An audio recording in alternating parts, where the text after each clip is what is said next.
ነሽማሮ ሎላን እንዲያ ጥንቁሽ ነሽማሮ ሎላን እንዲያ የሶሱ ጋር ምኖ ጮርሼ እንዳለውጥሽ ዶማይ ዶማይ ዶማይ ዶማይ ዶማይ ዶማይ ዶማይ ዶማይ ዶ እንዲያ ሰላም እንዴት ናችሁ?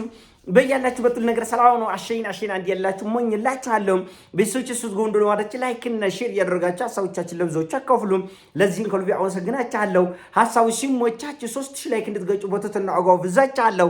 ዛሬ ሚዛናችን ዘላችሁ የመጣ ነው ሱፐር ዜና።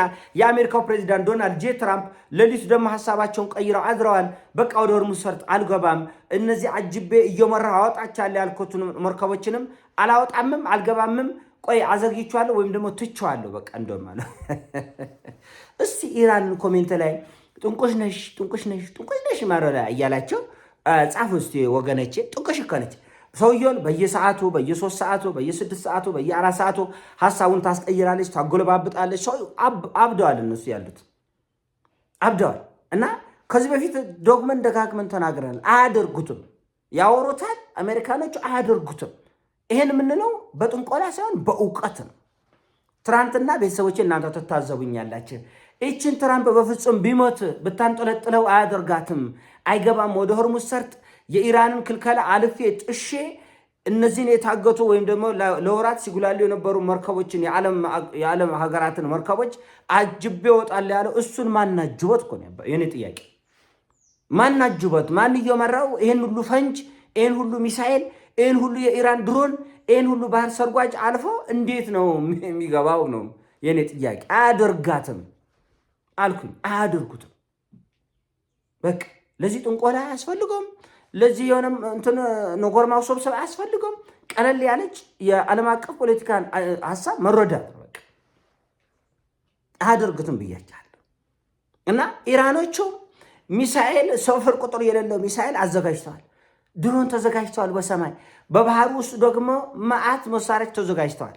ስለዚህ አጥፍቶ ጠፊ ድሮን የባህር ውስጥ ድሮኖች፣ እንደዚሁም ተንቀሳቃሽ ሚሳኤሎች በባህር ውስጥ እንደዚሁም ሰርጋጅ ተዘጋጅተዋል። እንደዚሁ ፈንጂ ተዘጋጅተዋል። ቡፌ እኮ ነው የተዘጋጀ ቡፌ ነው፣ በየአይነቱ ነው። መርጠሽ ሞራርጠሽ እርገጭ ነው ያለችው ኢራን። ጥንቁሽ ነች ማረዳላለች እንደ ኢራን በስ እና ጥንቁሽ ነሽ እያላችሁ አትርሳ። እናንተ ደግሞ ኢራንን እስቲ ጥንቁሽ ነሽ ማረዳላ እያላችሁ ጻፍላት። እና በጣም የሚያስደንቅ ነው። በቃ ሰሞኑን ምንድነው ሲል የነበረው ትራምፕ? በፍጹም እኔ ኢራንን ከምድሮ ገጽ ካላጠፋ ሙች እገኛለሁ፣ አንጦልጥልኝ ነው አንጦልጥልኝ ተሰቅዬ እገኛለሁ እንጂ ኢራንን ከምድሮ ገጽ አጠፋለሁ። እስቲ አንድ መርከቦችን ትንካ አለ። ኢራን የትኛውን ያንተ መርከብ እንካ አለች። እቺም ብላ ስትል ዋጥ አርጎ ጸጥ ዋጥ ያደረገ ምንም ጭቅጭቅ የለ፣ ክርክር የለ። ቀኝ ኋላ ዞር ብሎ ቂጡን አዙሮ አይሆንማ። አፍሪካ አይደለችም ኢራን። አሁንም በተደጋጋሚ ለእኛ አገር ውስጥ ለምትገኙ ደናቁርትም ልነግራችሁ የምፈልገው ነገር ኢራን ሶሪያ አይደለችም፣ ሊቢያ አይደለችም፣ ይሄ የአፍሪካ ቡትቶ አይደለችም። ኢራን ነች። ፋርሶች፣ ፐርሺያንስ፣ ደፋሮች፣ ወንዶች፣ ሳይንቲስቶች የ6000 ዓመት የጀብዱ ታሪክ ያላቸው አገር። ስለዚህ ይህን መረዳት አለብህ። ከግምት ስር ሳይንቲስቶች እንቅልፍ አልባ ጂኒየሶች ህዝቦች ናቸው። በዓለም አቀፍ ደረጃ እኮ በአይኪው ደረጃቸው እኮ ከዓለም 4ኛ ናቸው። በአይኪው ደረጃቸው ከዓለም 4ኛ። የደነዘዘ አፍሪካ እኮ ሊገመግም ይሞክራል እኮ። ኢራኖቹ ልክ አይደለም። ምን አባታቸው ያውቃል? ይወቀጣል። አንተ ትወቀጣለህ፣ ኑሮ ይወቅጣል። የኔ ጌታ ለራስ አስብ። ሌላው ወሬ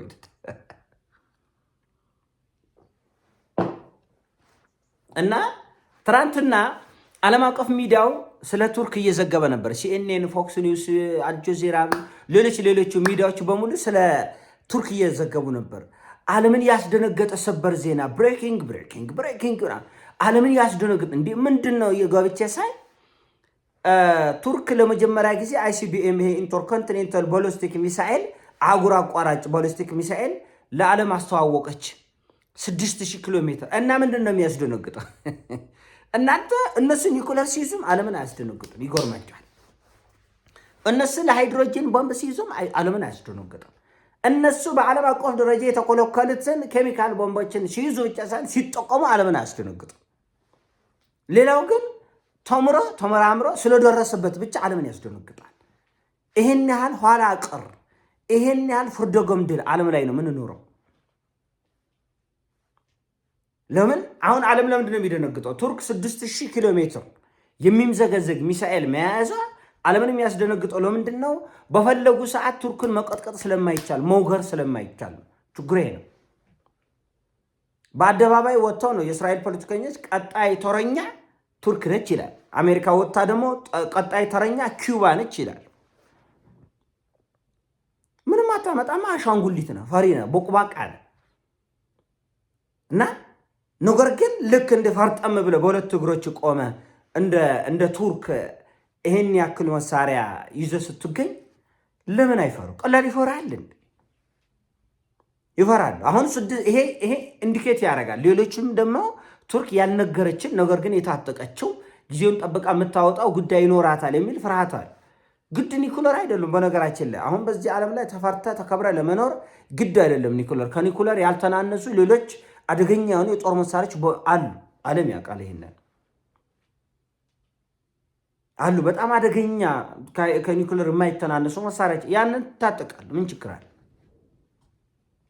ምን ችግር አለ? ዓለም የሚፈራቸው የሚከለክላቸው የጭንቅ ቀን ሲሆን ግን ግድ አውጥተህ የምትጠቀማቸው አንዳንድ ጉዳዮች ይኖሩሃል። እና እነሱ ምንም ነገር ሲይዙ ሲታጠቁ ሰማይንም ምድርንም ሊያወድም የሚችል መሳሪያ ሲታጠቁ ምንም አይመስላቸው። አንተ በእውቀት በጥበብ የሆነ ቦታ ስትደርስ ግን ሾኪንግ በጣም የሚያስደነግጥ ሰበር መረጃ። ቱርክ ዓለምን አስደነገጠች። ኢራን ዓለምን አስደነገጠች። ኢራን ትሆን ቱርክም ትሆን ሊባኖስም ትሆን ማንም ዓለምን አያስደነግጥም። አንተ የራስን መንገድ ትሄዳለህ፣ እሱ የራሱን መንገድ ይሄዳል። ዓለም አቀፍ ሕግ ላይ ይሄ መሳሪያ አይቻልም ካልክ ለሁሉ አይቻልም። ይሄ መሳሪያ ይቻላል ካልክ ለሁሉ ይቻላል። አይ እናንተ ባሪያዎች፣ እኛ ጌቶች፣ እናንተ እኛ ባለ አእምሮች፣ እናንተ ዶሎዞች፣ እናንተ ይሄ ይገባችኋል፣ እኛ ይሄ ይገባናል። እንደዚህ አይሰራም፣ አይሰራም። ሙቼ እገኛለሁ ከኢራን ጋር ከምደራደር ኢራንን ከምድረ ገጽ አጥፍቼ አሸወይና እንዲሆንልኝ ነው የምፈልገው። አይሆንም። እኔ ግን ለምንድን ነው ዋይት ሃውስ አማካሪ የማታደርጉ ነው? እዛ ላይ እኮ ብዙ ነገር አልጠይቅም። ፒዛዬን በልቼ ማኪያቶ ጠጥቼ እዛ እንትን ቮሊቦል ምናምን ተጫጭቼ ተኛለሁ። አማካሪ ብታደርጉኝ አሪፍ ነው። ያ ቃል ቢገርማችም የአሜሪካ ፖለቲከኞች፣ የፖለቲካ ምሁራኖች፣ ሳይንቲስቶቹ በሙሉ የሚሆነውን የማይሆነውን እኛ ከምናወራው በላይ ያውቃሉ። ሆም ብለው ነው የሚያደርጓት። ሆም ብለው የጠፋ ይጥፋ የለማ ይልማ አያገባንም በሚል በደመነፍሳዊ እና ትምክህተኝነት ከኔ በላይ በሚል ደመነፍሳዊ ጉልበተኝነት ነው ይህን የሚያደርጉት ያሉት። ደግነቱ ኢራን ጥንቁሽ ነች። በቃ እንደ ቆጠን ብላ ጥንቁሽ፣ ያልታወቁበት ጥንቁሽ እና በእርግጥም ይሄ ጦርነት ዓለም ሁሉ እጁን እግሩን ሰብስቦ ተቀምጧል። ኤሚሬትስ የምትባል የጦስ ዶር አለች። በእርግጥም በዚህ ጦርነት መሃል ኤሚሬትስ እቺ ጦርነት አንድ ሳምንት ከቀጠለች እመኑን ኤሚሬትስ የጦስ ዶሮ ነው የምትሆኑ። ለምን ሌሎቹ አሁን ካታርም ይሁን ባህሬንም ይሁን ኦማን መጀመሪያውንም ስታደርገው የነበረ ነው። ራሱ ሳውዲ አረቢያና ሌሎች እዛ በነ ባህሬንም ይሆኑ ከመጋረጃው በስተጀርባ ኢራንን ለአላህ ብለሽ ተይን የሚል መልእክት እያስተላለፉ ነው። ኤሚሬትስ ብቻ ነው እንዋጋ በለው እያለች ያለችው ይመስለኛል።